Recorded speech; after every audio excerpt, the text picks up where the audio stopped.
Namo tassa bhagavato arahato samma sambuddhassa. Namo tassa bhagavato arahato samma sambuddhassa. Namo tassa bhagavato arahato samma sambuddhassa. Good evening, everyone. Okay, today we will continue, and I'm sure definitely we will complete the Sammaditthi Sutta, the Discourse on Right View.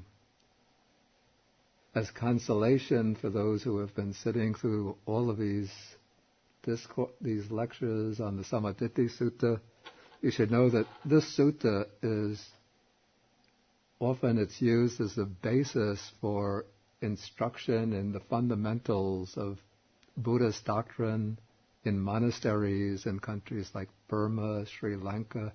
So you've almost completed a course for not even novice monks, but this is like middle-level monks who are getting training in the technicalities of Buddhist doctrine.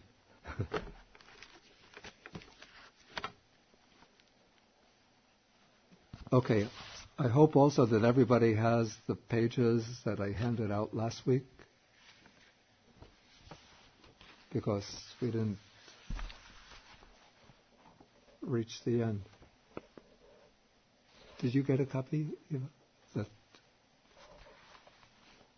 Okay, so last week we did Sankharas, the formations as a condition for consciousness.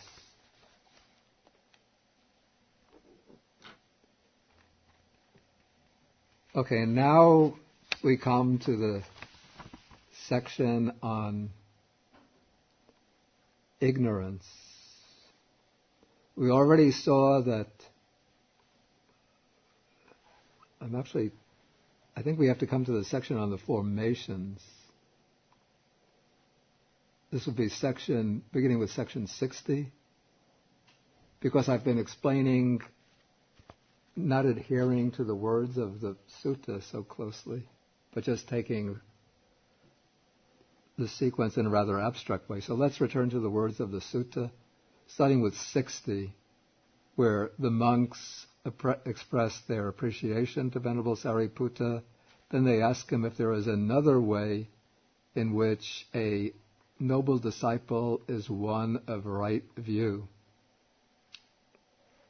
And the monks say that there is, and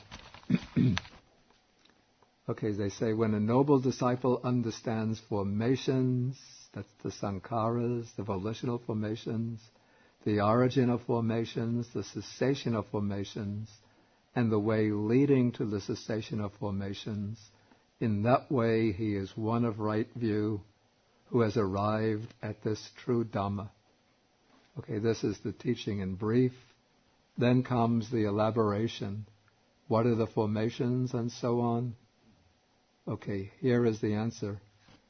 There are these three kinds of formations: the bodily formation, the verbal formation, and the mental formation.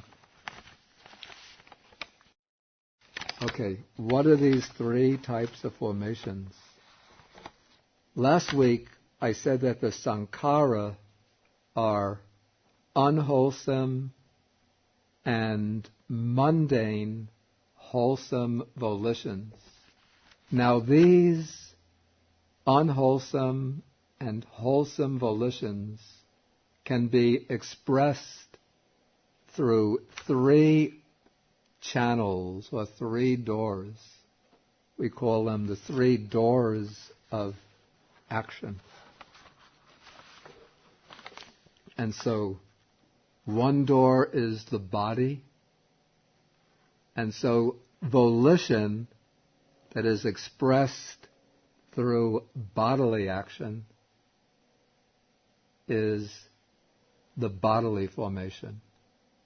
So unwholesome volition expressed through the body, killing, stealing, sexual misconduct,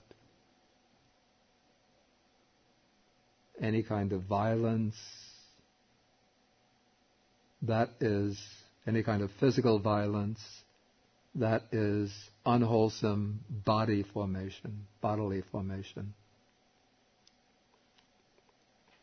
Wholesome bodily formation would be restraining oneself or abstaining from any of these types of unwholesome bodily action. Or it could be doing something physically to help somebody. Say if somebody is hungry, physically one gives the person food. If somebody is injured, one will help the person by maybe helping to heal cleanse their wounds. So any kind of good action expressed through the body is a wholesome bodily formation. And similarly, with the verbal formation, unwholesome verbal formation, lying, slandering speech, harsh speech, idle chatter, and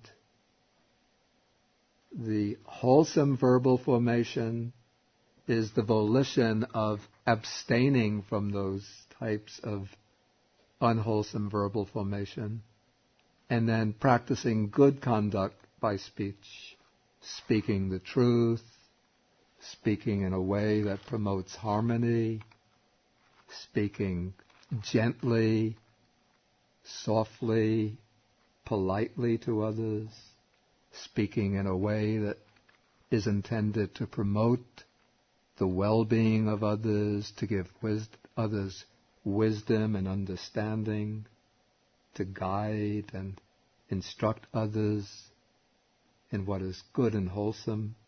That is wholesome verbal formation. And the mental formation, unwholesome, are all thoughts, emotions, unwholesome thoughts, emotional states, plans, intentions, which don't reach expression through the body or speech, but just remain internally. The most prominent will be thoughts governed by strong greed, strong hatred and aversion, and by wrong views. And then the wholesome mental formation will be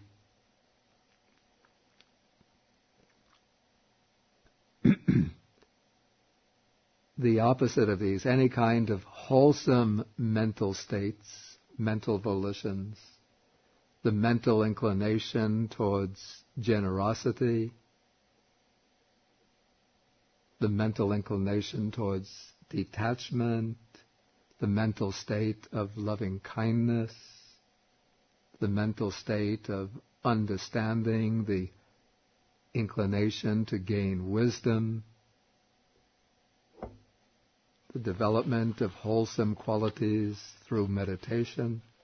All of these are wholesome but still mundane mental formations.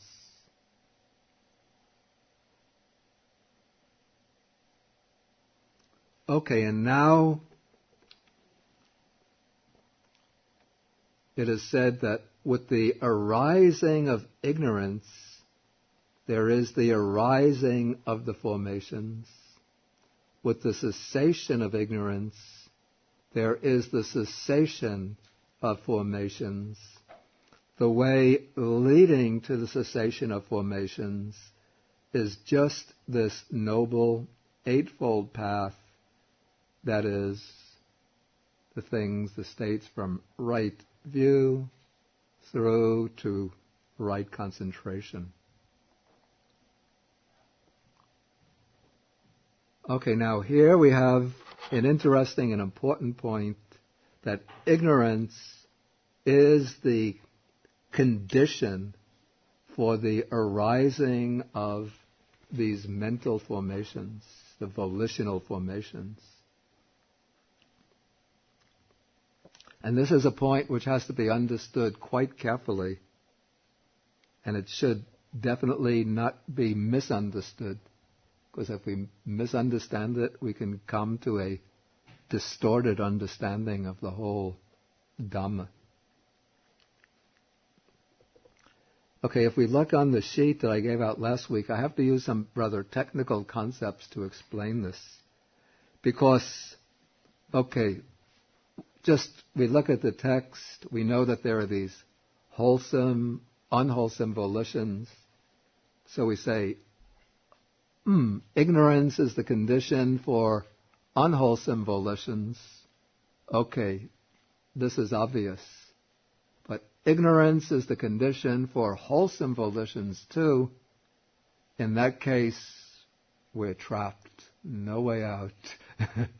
If we do bad things, we're in the grip of ignorance. If we do good things, we're in the grip of ignorance. The bad things are more pleasant than the good things. Might as well do the bad things. But it's not like that.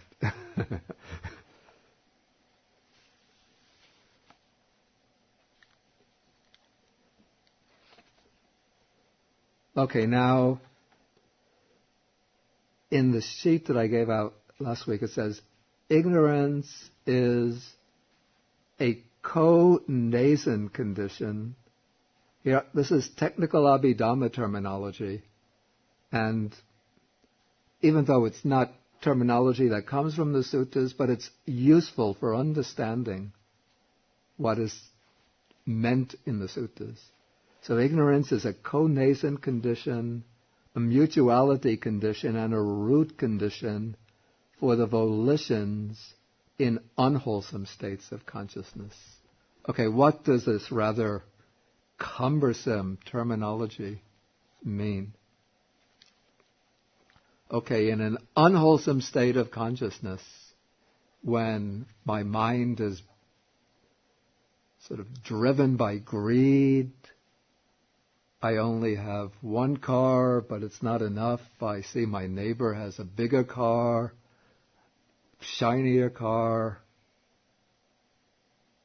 I'm boiling over with greed. I want to get a nice car like that too.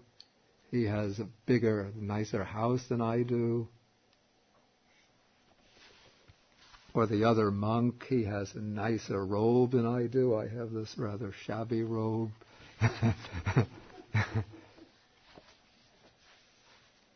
And people are coming and giving him nice presents, and I just get a towel and a piece of soap.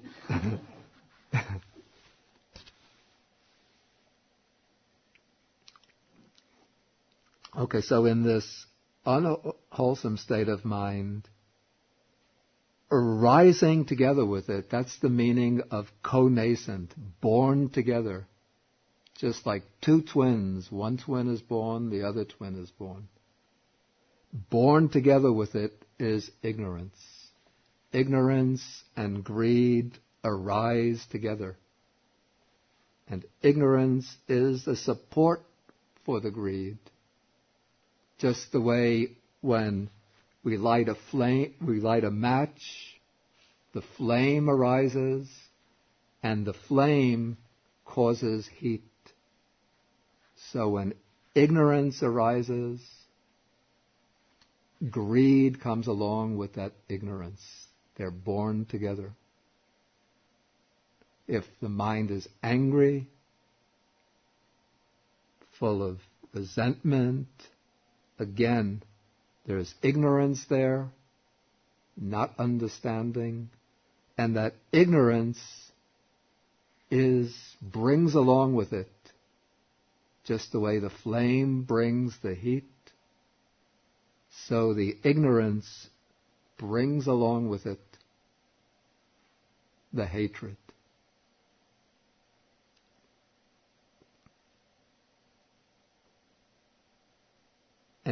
ignorance and greed, when they arise, they support each other. Each feeds the other. Each conditions the other. That's why they're called mutuality condition.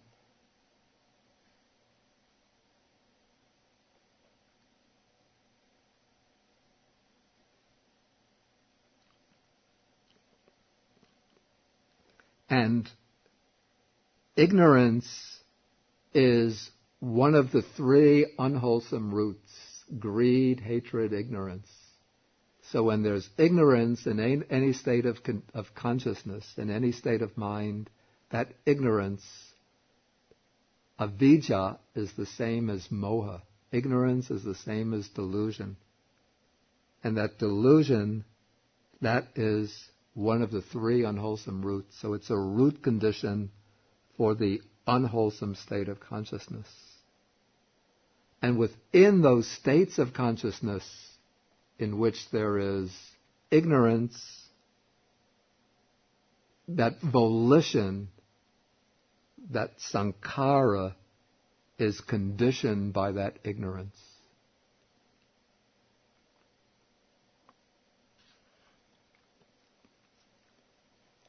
So these volitions in the unwholesome states of consciousness, those are the sankharas, the unwholesome sankharas. And those sankharas are conditioned by ignorance.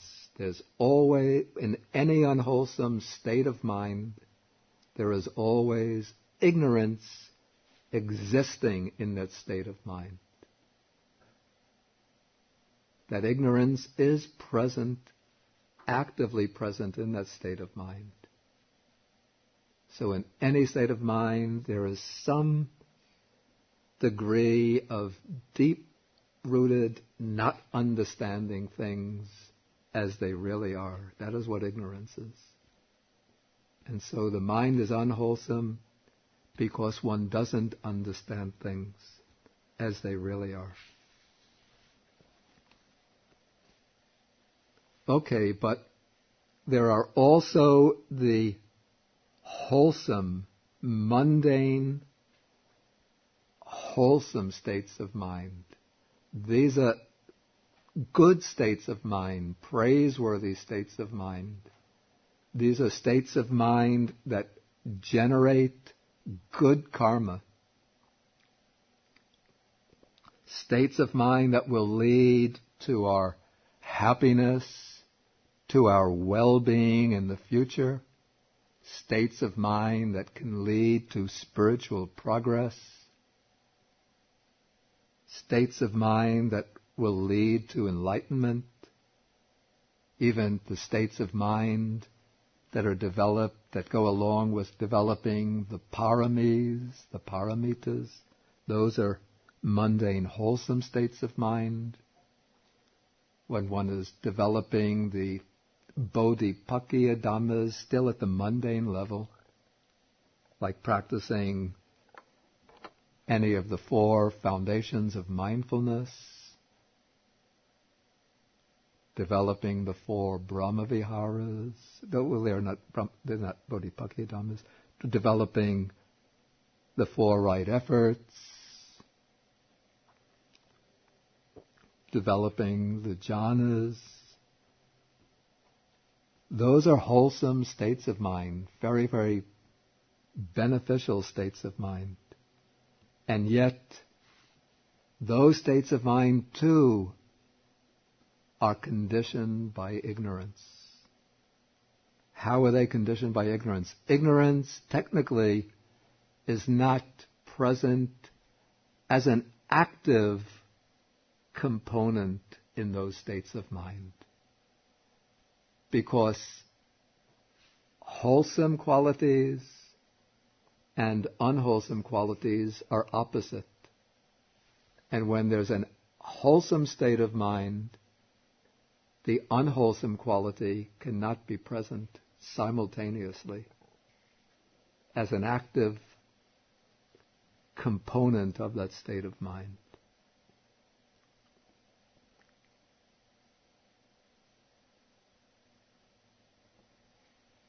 But yet, it is said that these wholesome states of mind are still conditioned by ignorance, avijja, in the sense that until one reaches the end of the Buddha's path, ignorance remains deep within, you call it the deep within the bottommost layer of the stream of consciousness. As we use the expression anusaya, 睡眠, yeah, as an underlying tendency. That is, it's a tendency with the capacity to rise up to the surface when it meets with the suitable conditions. And it is ignorance, that underlying ignorance, which makes these wholesome states of consciousness karmically active. It makes those wholesome states of consciousness capable of contributing to the extension, the prolongation of the cycle of rebirths.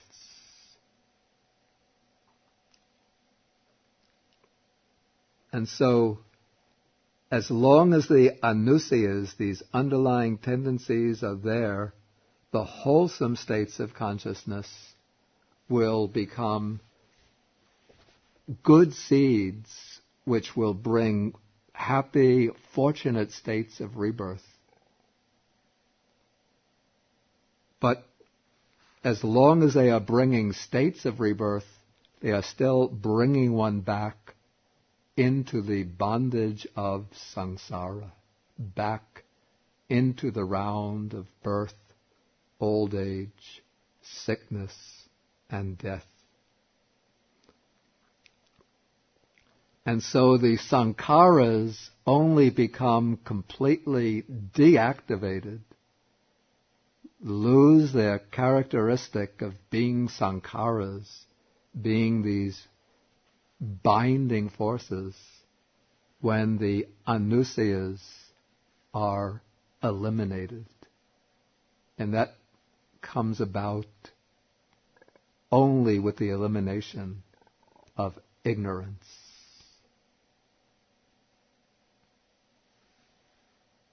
Okay, so let us move on.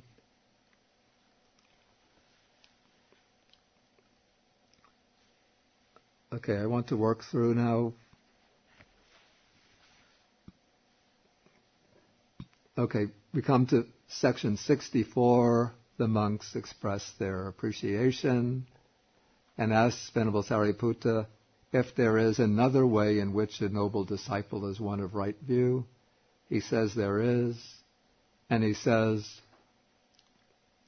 when, friend, a noble disciple understands ignorance, the origin of ignorance, the cessation of ignorance, and the way leading to the cessation of ignorance, in that way he is one of right view who has arrived at this true Dhamma.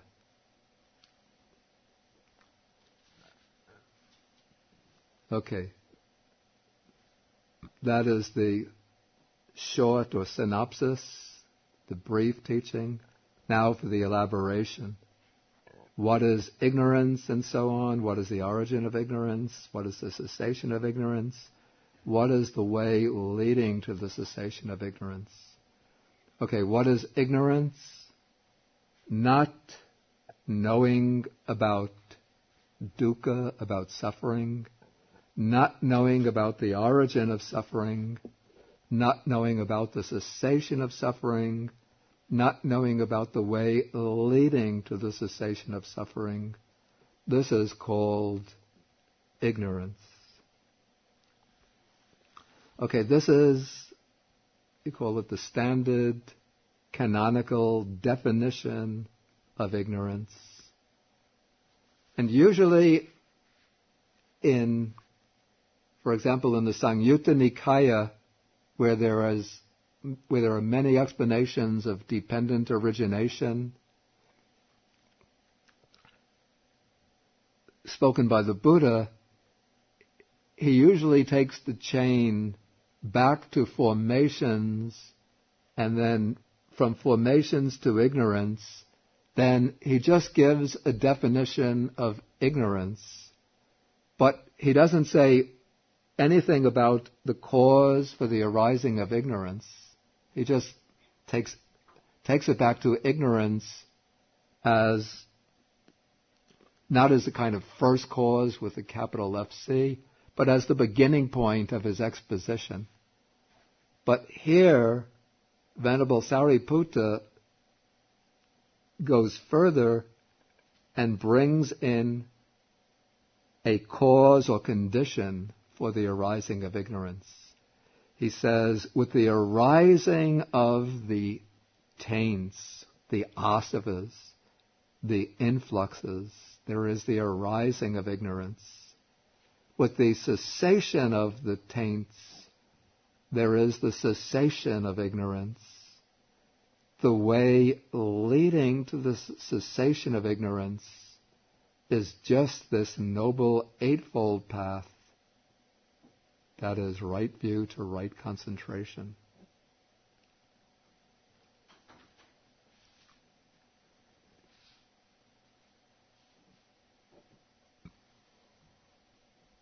Okay, here we have this definition of ignorance as not knowing the Four Noble Truths.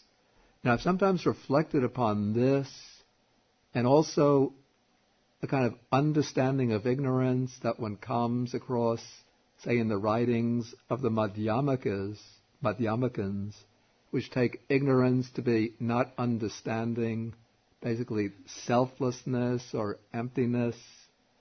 And I try to see, is there a way of reconciling these two? And it seems to me that there are two different standpoints that can be taken to the understanding or explanation of ignorance. One would be what we might call a psychological explanation, and that would be the explanation of ignorance as not understanding the selfless nature of phenomena, not understanding the empty nature of phenomena. That is, we might call this psychological, or can I use the word epistemological? Does anybody know it? Do I have to explain that word, epistemological? Does anybody understand the word? No philosophy majors here. I'm not sure about it. Okay. No philo majors. Okay. It means theory of... It's the branch of philosophy concerned with theory of knowledge. So it's derived from a Greek word relating to knowledge. So it's concerned with the criteria of knowledge, how we know, what are the grounds of knowledge.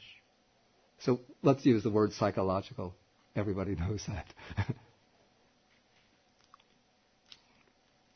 Okay, so from a psychological, or in terms of how we relate to our experience, how we interpret our experience, not understanding that phenomena are selfless, that they're devoid of any substantial reality, devoid of any kind of independent, self-subsistent reality, that would be the meaning of ignorance at that level. The explanation of ignorance in terms of not knowing the Four Noble Truths, this I would call a methodological definition of emptiness. And this is what I mean. That this definition of... did I say definition of emptiness? No. This, I would say, is a methodological definition of ignorance. And this is what I mean. This is a definition of ignorance presented for the purpose of leading disciples to try to understand those principles of the teaching that the Buddha wants to lead them to understand. Those principles of the teaching that constitute the basic framework of the teaching, of the Dhamma.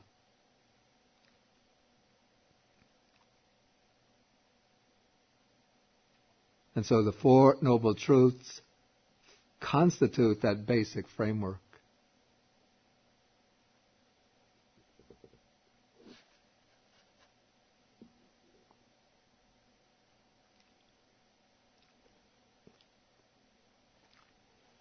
Okay, now we come to the statement that with the arising of the taints there is the arising of ignorance. With the cessation of the taints there is the cessation of ignorance. And now we might raise the question, what are the taints? Do we know what the taints are? Theosophists?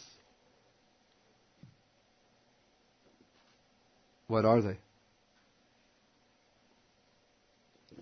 Marcy, you've been a very good systematizer.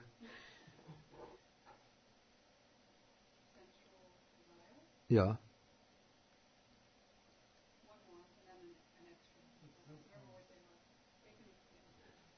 Okay, the taint of ignorance. Yeah, sometimes a fourth, the taint of views, but let's just stay with the three.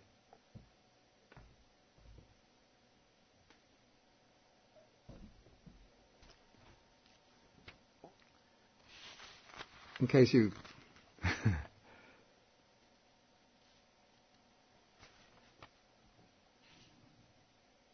wanted to see them in the text, you could just go over to paragraph 70 on page 144 and you have them listed. Okay, but now we're going to find something very interesting. Okay, we see that with the arising of the taints, there is the arising of ignorance. With the cessation of the taints, there is the cessation of ignorance. And ignorance is one of the taints, right? So we say from the taint of ignorance, there comes ignorance. So this is a way of establishing that ignorance comes from, let's say that any condition upon which ignorance depends will itself include ignorance. That there is no condition more fundamental than ignorance. Though ignorance can also be reinforced by the other taints. Sensual desire, when it floods into the mind, can, Buddhist texts, this is one of their favorite themes, how when a person's mind is overwhelmed by sensual desire, a person forgets his own benefit, he forgets the benefit of others, and just becomes blinded. So, sensual desire sort of strengthens ignorance, and this craving for existence, for continued existence, also strengthens and conditions ignorance.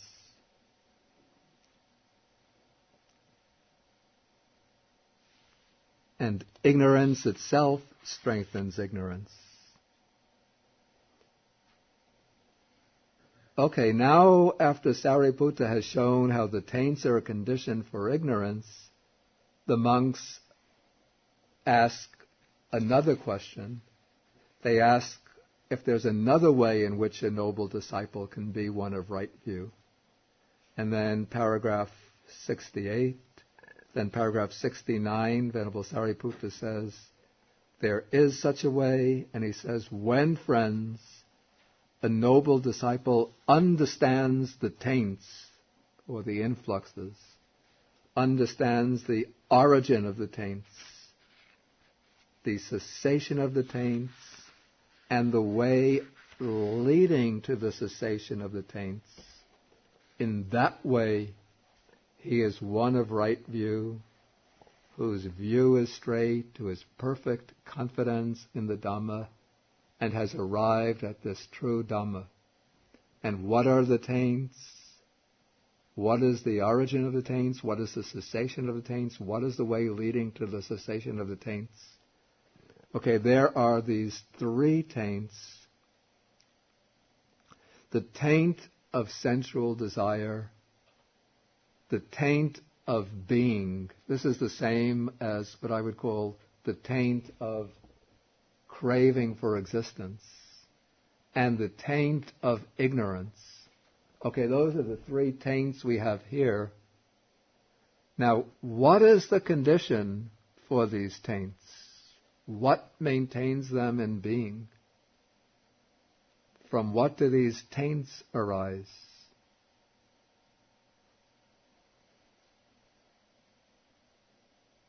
Then the text gives Venerable Sariputta gives the answer. With the arising of ignorance, there is the arising of the taints. With the cessation of ignorance, there is the cessation of the taints. The way leading to the cessation of taints is just this Noble Eightfold Path. Okay, and so we have ignorance as the condition for the taints, and the taints condition ignorance, which conditions the volitional formations. Then from volitional formations we go down to consciousness, all the ways down to the whole cycle of birth, aging, sickness, and death. But do you think we're going to leave ignorance just stranded here? Because we ask, well, what is the condition for this ignorance? What is it?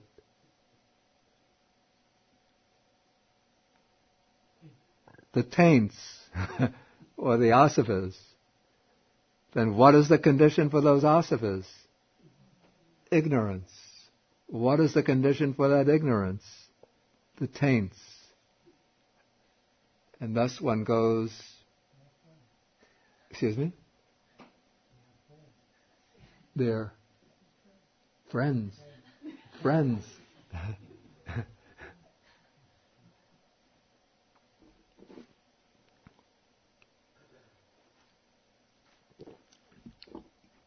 They're sort of locked together in what we call an almost vicious cycle. Vicious circle, vicious cycle. I say almost vicious circle because it's not a relationship which cannot be broken.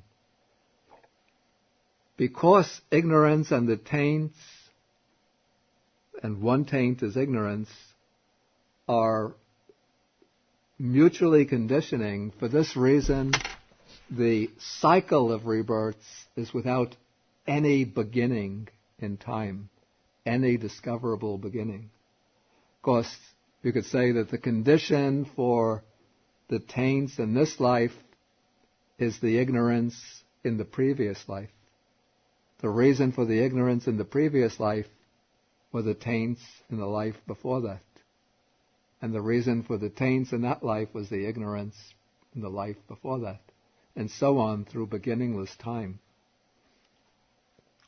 But the cycle can be broken. And there's an interesting sutta that comes in the Anguttara Nikaya.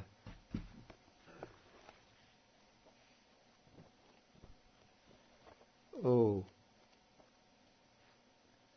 I had the sheet given out, but what page is it? 255? Okay.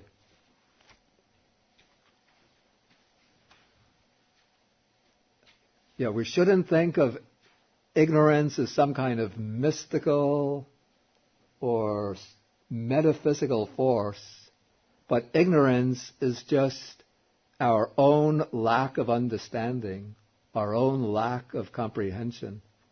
And this sutta,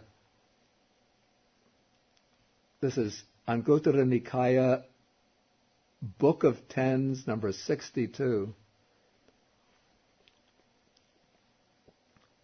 It starts off by saying, a first beginning of the craving for becoming, that's the craving for existence, cannot be discerned, of which it can be said, before that there was no craving for becoming, and it came to be after that.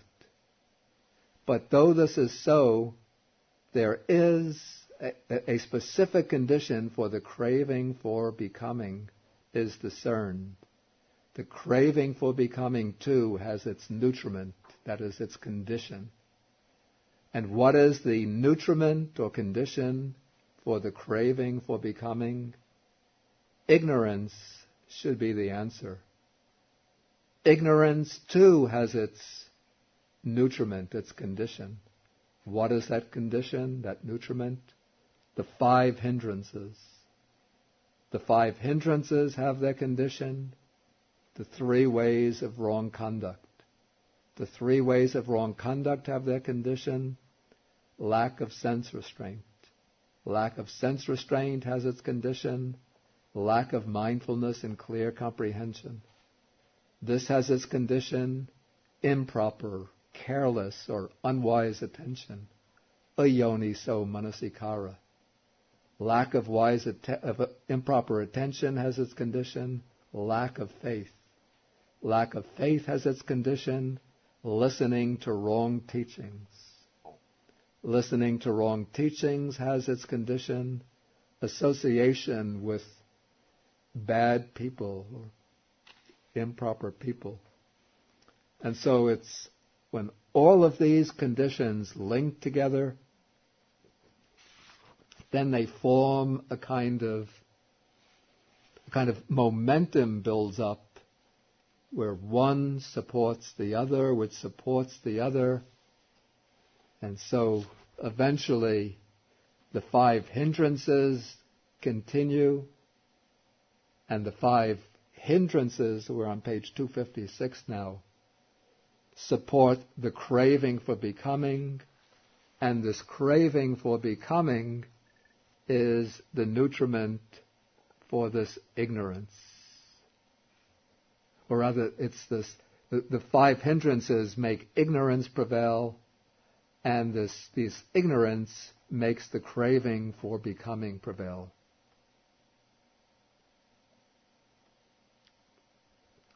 But, the Buddha says, I'm going over to the next page.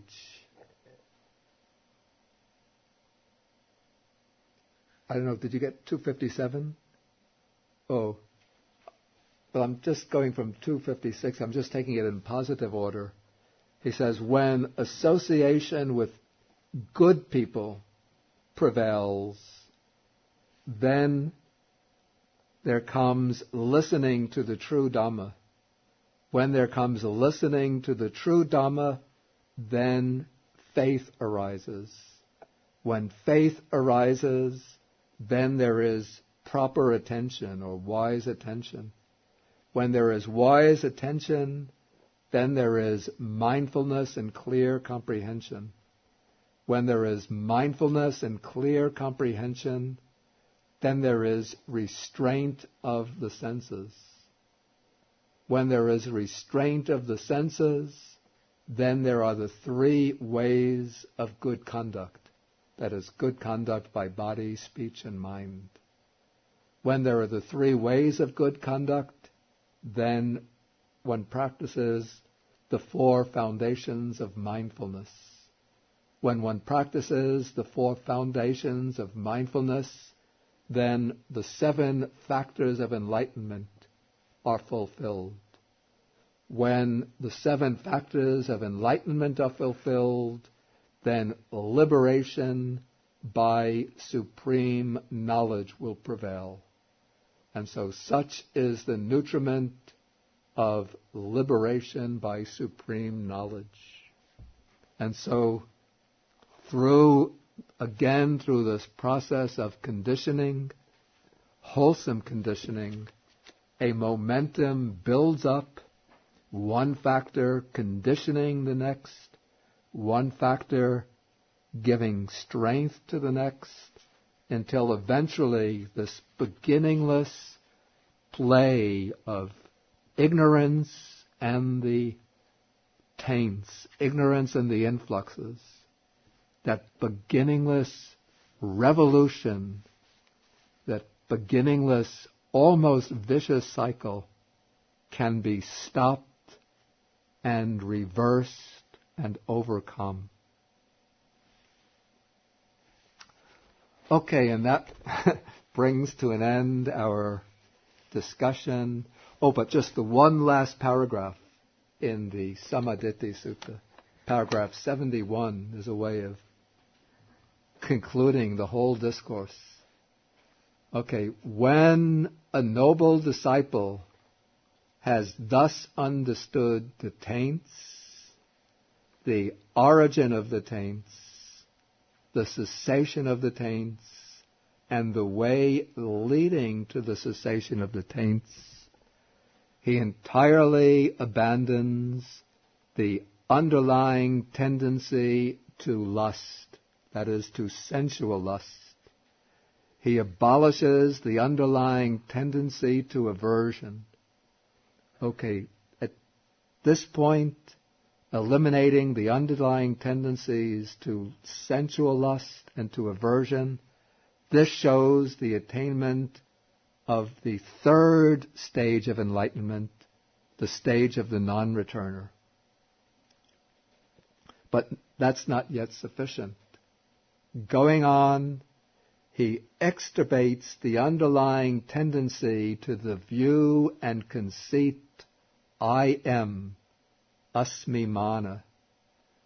And by abandoning ignorance and arousing true knowledge, he here and now makes an end of suffering. That is, he reaches the fourth stage of enlightenment, the stage of arahatship. In that way, too, a noble disciple is one of right view, whose view is straight, who has perfect confidence in the Dhamma, and has arrived at this true Dhamma. Okay, this is what the Venerable Sariputta said. The bhikkhus were satisfied, and they delighted in the Venerable Sariputta's words. Okay, now I can say this concludes our discourse on our explanation of the discourse on right view. Okay, now if there's any questions, comments, any points for discussion, please feel welcome to ask or to raise them.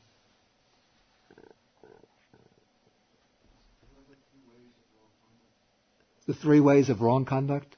They're wrong conduct of body, speech, and mind.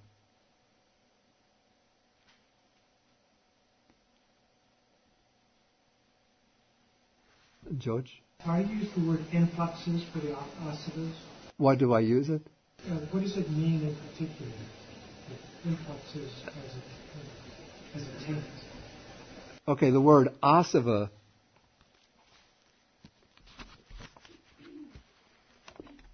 it comes from a root the root su, which means to flow.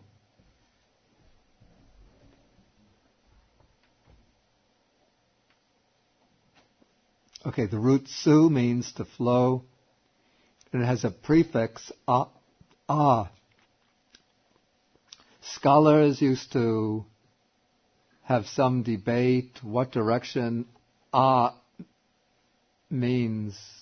Some said it means out, and so earlier generation, I think Edward Cones had translated it, maybe I.B. Horner, outflows. Things that flow out, like,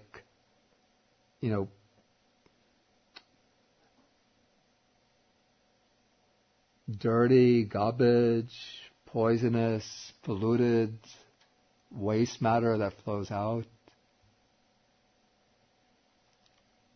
But then others say, has the sense of things that flow in.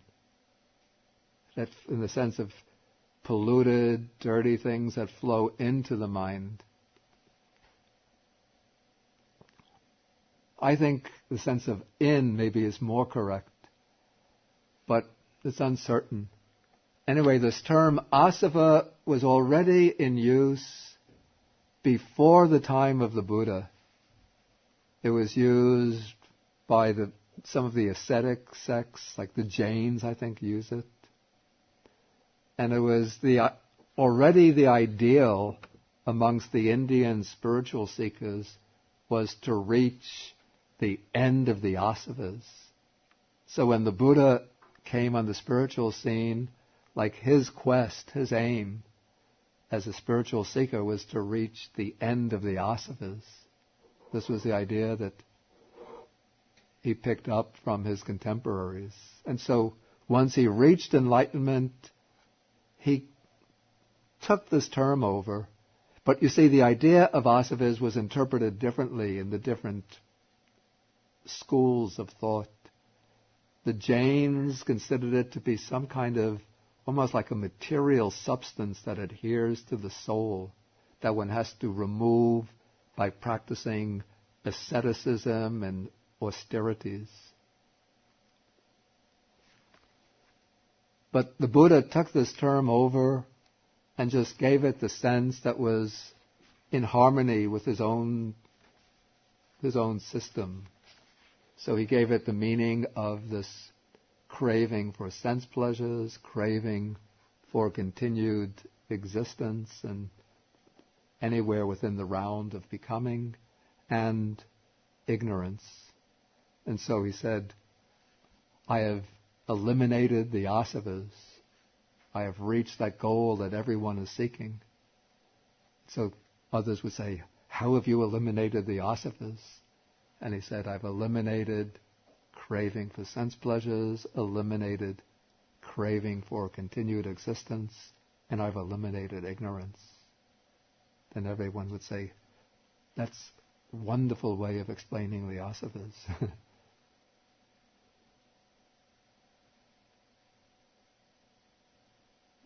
Okay, so as to the actual way of translating it, Venerable Nyanamoli had used the word taints, and so when I edited the middle-length discourses, I just left it unchanged. Though I don't know that I like it so much, even though I left it also in the Samyutta Nikaya, because it's just to be consistent, have the two translations consistent. But taint, I know, I just think of, well, you speak of tinted glasses, not tainted glasses, but... Well, I think of taint as a defilement, yeah, a condition of mind. Yeah. Influx, I have trouble relating to in the psychological. Yeah, it's not a word that we use. In fact, it's almost an invented word. But does it convey a psychological meaning in your mind? I have to say influx, maybe it doesn't really, it's, as I said, it's an invented word. Maybe my advantage and disadvantage for myself, but disadvantage in terms of communication is that when I hear the word, I don't so much have to figure out influx, but immediately I think of asava. A good word that I just thought of just now, there's been a recent translation of the Dhammapada. His name is California. Gil Evans.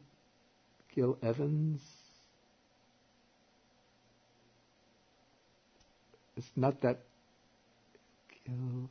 I'd have to look at the name again. The name has just slipped my mind. But he uses toxins. That was a good rendering. It gets the sense across well. Toxins.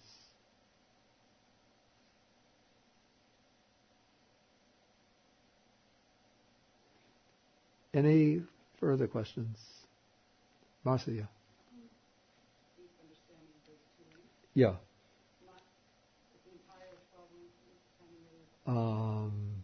Yeah, that's a good question. Let me just repeat it for the benefit of my little pet recorder. She's asking whether one could arrive at a complete understanding of dependent origination, or whether one could arrive at right view just through an understanding of a relationship between two links. The way it's formulated, it seems to give that impression, but what I would say is that, you see, these links are abstracted from living experience, and one doesn't understand experience through abstractions.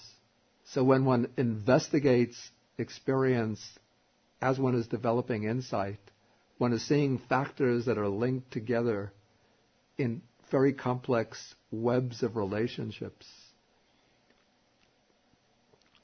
And so one might focus on particular relations between factors, but it's not that one is just understanding and basing one's whole understanding on just the relationship between two factors and nothing else is coming in. Yeah, but one has to, at certain points, investigate the relationship between all of the links. But the right view might arise based especially upon the connection between two particular factors. Yes? I guess a related question is, you can enter this chain at any point, and from right understanding of that particular entrance point, then get up there. Exactly, one can enter from any point. In fact, that is why one sees in different suttas, the Buddha explains it in different ways. Sometimes starting from the end, going back to the beginning, sometimes from birth, from aging and death, going back to ignorance. Sometimes he explains from ignorance going ahead to old age and death. Sometimes he'll begin, in fact, the next sutta that we're going to take, he starts someplace in the middle and I think goes back to ignorance. I'll have to take another look at it, but he enters someplace in the middle and goes either forwards or back. I don't remember exactly which. And in some suttas, in the Sammaditthi Nikaya, one finds the links presented in what seems to be out of sequence, because one has to know how to interpret them. It's not like this is a fixed linear sequence, but experience is, as I said, it's a complex web of interwoven factors, and so one could pick up one aspect of experience and then trace its connection to other aspects from different angles. It's somewhat like, it's very, very much like the way one works now getting information from the internet. Like, say one is getting onto one news program, news website, then it will have on the sidebar related links, So then you click, you see something, a related story from another website, you click onto that, then that will have a bunch of related links from other websites, you click onto that, and then that will have maybe a bunch of related links connected with a vaguely relevant issue. But then you get onto that, and then you're miles away from the point where you started. But then eventually you might somehow find yourself sort of tracing your way back to the point where you started, or maybe you find yourself just in some completely different area, which has almost no seeming relationship to the starting point.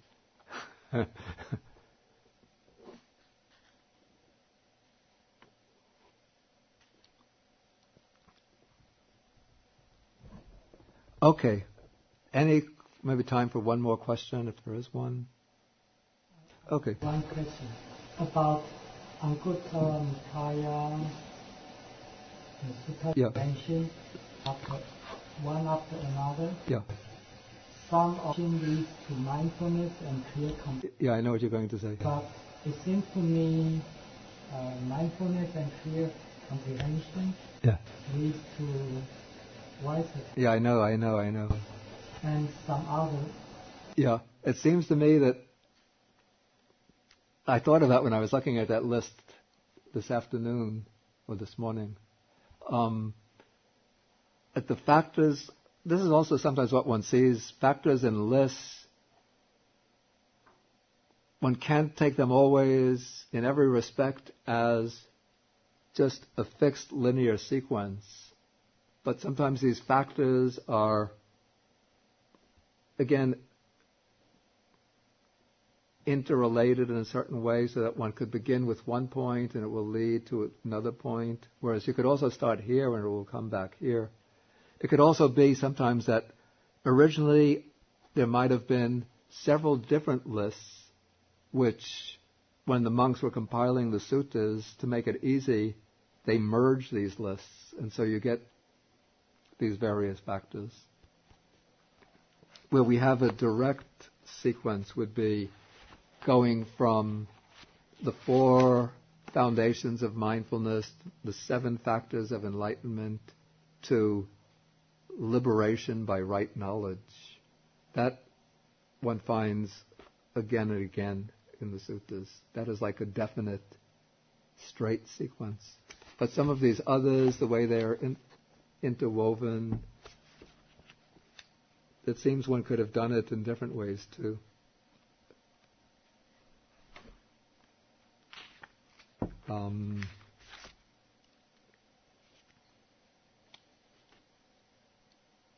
Especially going from faith directly to yoniso manasikara. It seems one would go from faith, this is to my understanding, from faith, it seems one would go to the 3 ways of good conduct. Because sila, that's good conduct, is more basic than wise attention and mindfulness. So I would go to the 3 ways of good conduct. Then the 3 ways of good conduct from there go to mindfulness and clear... from 3 ways of good conduct, then to restraint of the senses. Then from restraint of the senses to mindfulness and clear comprehension. That's the usual sequence that one finds in texts like the Majjhima Nikaya gradual training. Then from mindfulness and clear comprehension, then one might come to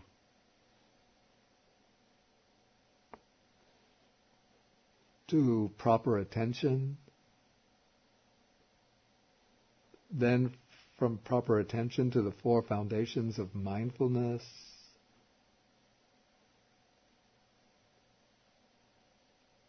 Maybe, because actually, you see, this yoniso manasikara enters at so many points that it could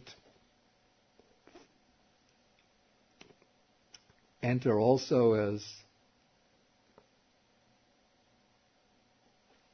even as a condition for, say, restraint of the senses, even as a condition for the 3 ways of good conduct.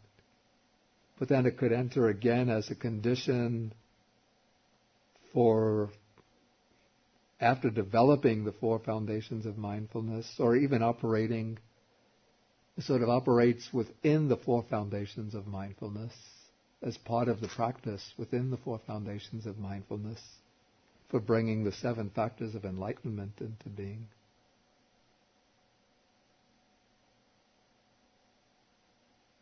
Yeah, so anyway, one can't try to pinpoint it as like the letters in an alphabet.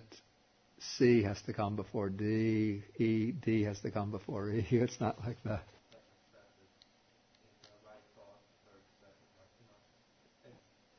Okay, I think we'll have to end now. Okay, we end by sharing the merits of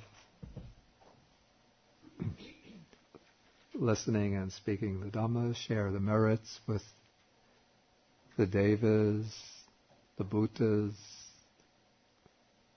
the Nagas, and all other beings, wishing them to be well and happy, and especially for these powerful beings to protect the Buddha's teaching and to protect the world from all sorts of harmful forces. Akasata chabumata deva nagamahitika punyantang anumoditva chirang rakantu sasanang. Akasata chabumata deva nagamahitika punyantang anumoditva chirang rakantu desanang. Akasata chabumata deva nagamahitika punyantang anumoditva chirang rakantu mang parang. Etavata cham hehi sampadang punya sampadang sabbe deva anumodantu sabba sampati siddhya. Etavata cham hehi sampadang punya sampadang sabbe bhuta anumodantu sabba sampati siddhya. Etavata cham hehi sampadang punya sampadang sabbe satanumodantu sabba sampati siddhya.